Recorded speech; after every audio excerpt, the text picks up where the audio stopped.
Hello everyone, welcome to Milwaukee on the eve of Pro Tour Battle for Zendikar. Rich Hagon, Brian David-Marshall here with you to set the scene. And let's do that, BDM, by first things up, what can we see on our screens, our laptops, our mobiles, our 58-inch plasmas over the next 3 days? Well, we're going on an expedition through Zendikar. We are going to start with 3 rounds of Battle for Zendikar draft. So start tomorrow, we're gonna look around, we're gonna find the best table. Did a coverage roundtable, I asked people to sort of construct the best draft table possible. We're gonna look for the most players from those tables possible sitting in one place, and we're gonna follow 2 of those drafters on camera. We're gonna watch them draft, we're gonna watch those players play, and we're also gonna create a draft viewer for them. So that takes us to lunchtime on Friday. Then It's the event everyone's been waiting for. It is new standard. What have the pros brought to the table? You know, there's a whole swath of cards gone. Battle for Zendikar is coming in. What does that all mean? There are some results. Will people play some of the known decks that are out there, or are there some surprises lurking? yes, there are some surprises lurking. Yeah, there are. There absolutely are. So then if you get to 4 wins or better, that lets you come back on Saturday to play again 3 rounds of draft and then 5 rounds of standard. It basically goes somewhere like, 450 odd people maybe on day 1. Yeah, 400-ish. 400-ish, and then we'll be down around 200 to 250-ish people on day 2 Okay. who are 4 and 4, but they're going to draft again. All right, how many people get back on Sunday? 8. That's why we call it the top 8. It is 8 people playing standard. Yep. Best 2 out of 3. All the matches throughout the weekend are best 2 out of 3 until the final, when we give you the whole hog, best 3 out of 5. And we show you every game of every match in the top 8. Yes, we do. So clear the decks, Friday, Saturday, Sunday. You will not want to miss all the action here at Pro Tour Battle for Zendikar. But who might be in that top 8? Well, you've got Hall of Famers, you've got Platinum Pros, you've got Gold Pros, you've got RPTQers, you've got Grand Prix winners, Grand Prix top 8ers. How have you decided to showcase a group that we don't always talk about in this way? So this is the first Pro Tour of the new season. The last season's over. A lot of trophies were handed out. The Player of the Year title, the Rookie of the Year title. But there were also national championships that were determined by the pro standings from last year's events. And those players get to go to the World Magic Cup as their national champions, as the captains of their national teams. And you know what? There's a lot of those players in the room here today, and we thought that would be a nice prism to look at the pro field here at Battle for Zendikar 3. Okay, well, I won the toss. So from Europe, let's bring you a couple of near neighbours who will be captaining their teams, Martin Dang and Joel Larsen. So these guys are now on Team Eureka. Martin Dang, Joel Larsen. We've called the team Tomo in the past. They were looking for a different team name. But you know what? Eureka, Tomo, whatever you want to call them, these guys win. This team won the World Magic Cup.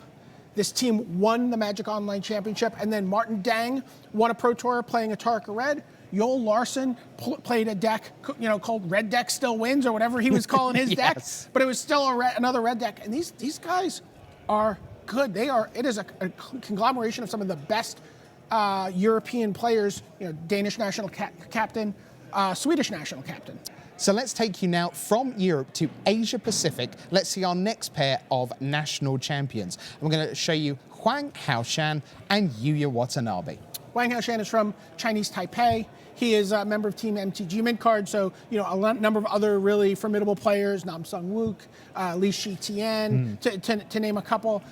Multiple-time Grand Prix top 8 competitor, Grand Prix champion. Yeah, Grand Prix Taipei on home soil last year. So a team to watch out for, and a national champion that we want to, let's see how he does going into this new Pro Tour season. He's got an opportunity to pick up some extra points going into the World Magic Cup that maybe not every other pro gets a chance to get. Sure, and he's been slightly overshadowed by Su Ching Kuo. Yes. Now, our next player, though, has been overshadowed by approximately nobody ever, Yuya Watanabe. Yeah, Yuya Watanabe is just, we talk about this time and time again, one of the most feared players in the game by other top players.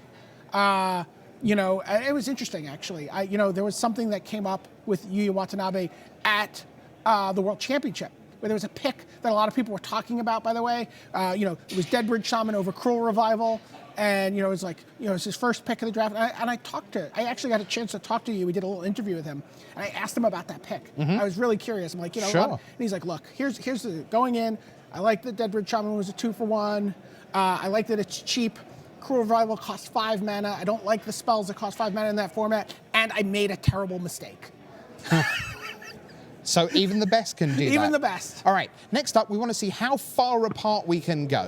So how about Jason Chung, captain of New Zealand, Fabrizio Anteri, captain of England? Well, why don't you tell us about Fabrizio Anteri? So Fabrizio has a fantastic story, and I'm so rooting for him this weekend. He has 3 Grand Prix titles, not top 8s, titles in the past 15 months. Tremendous player. Shades of Shahar Shenhar. Right. Now, Fabrizio Anteri will tell you, under oath, he is Venezuelan, right? But he's lived as part of the English community for a number of years now. He was captain to the top 4 of the World Magic Cup in Nice. And so a mix of Venezuela and Italy in there. And he, again, is captaining the English side.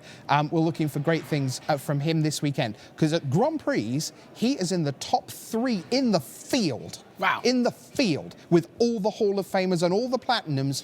He is a monster at that level. So it's whether he can now accelerate on the individual Pro Tour stage. Jason Chung, this week, is in the top 25 ranked players. He's number 25, and he's going to have to put in an incredible performance to stay there, because in Pro Tour week, so many pro points get given out. But a great story. And someone who's really looking to, we've seen, we've talked about the European teams, we've talked about the Asia Pacific teams, the various North American teams. Someone who's really trying to jumpstart that critical mass of pros in New Zealand and Australia, and get those guys. There's 2 of them that are platinum coming into this year, and over the next couple of events in the World Magic Cup, really an opportunity for him to get a couple more golds and platinums to sort of go along for the ride and build up a head of steam. So really excited to see what Jason does. He seems very passionate about building that base of pros in his part of the world. All right, let's bring you 2 more title people. I'm going to give you Shahar Shenhar,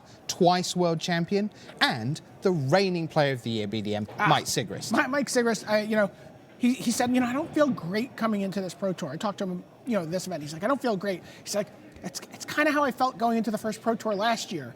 I'm like, didn't you top 8 that Pro Tour? And he's like, well, yeah. I mean, I'm not saying it's bad. I'm just telling you I don't feel great about it. I'm a little nervous. Right. So, had a tremendous year. Has, 2 Pro Tour top 8s last year. Becomes the player of the year. Wins 2 Grand Prix. Just like this crazy, crazy run. And still nervous going into the new year. And, the captain for Team USA, of course, Shahar Shenhar, the captain for Israel. Yep. So there's some of the players that we might see near the top tables, but there are so many players. But whoever is at the top tables, they've got to play with the same pool of cards in Standard and in Limited. So, BDM, we're going to play a little game together, aren't we? That you devised earlier on. Let's look at some cards and kind of see where they might fall. So, you want to start with some lands. Smoldering Marsh, Shambling Vent. These are, when you talk to people about the impact for Battle for Zendikar on Standard, almost immediately the conversation turns to the lands.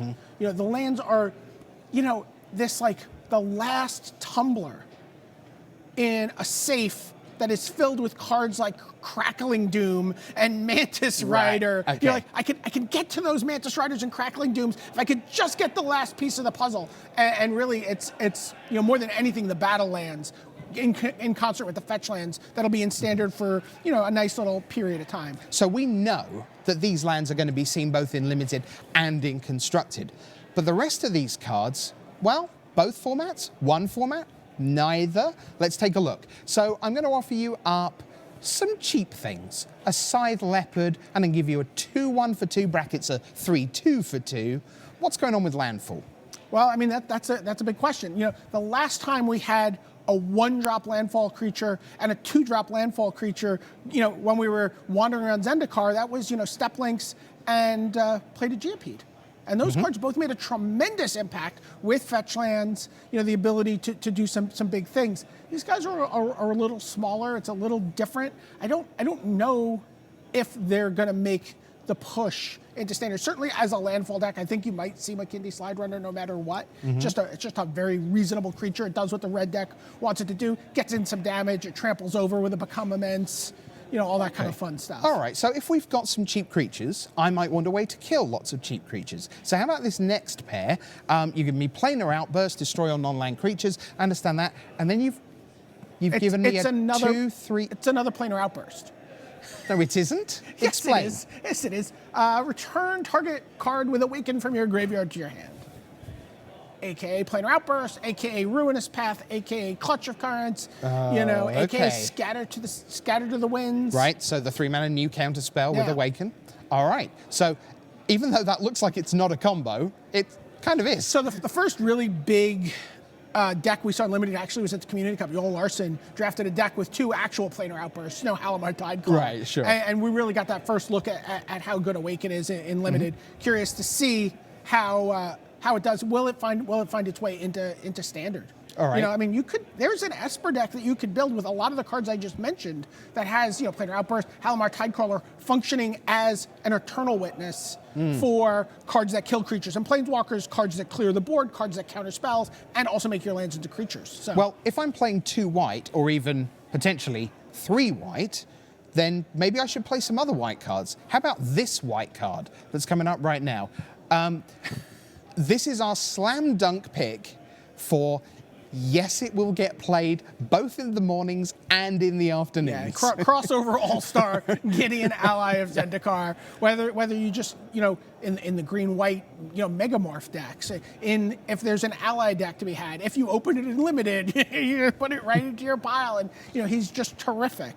So this is one of the premium cards that we're going to see in both formats. Now, we would expect that from a Planeswalker because Planeswalkers have a history of being awesome. But when you have a new mechanic, then it becomes much harder to correctly analyze. So let's try what looks on the face of it like a limited mechanic. Let's take a look at Benthic Infiltrator, devoid, ingest, and Mercstrider, devoid, and although it doesn't say the word on the card, process. I think this is very much limited. This is not something we're seeing constructed, but this is really what you want to be doing.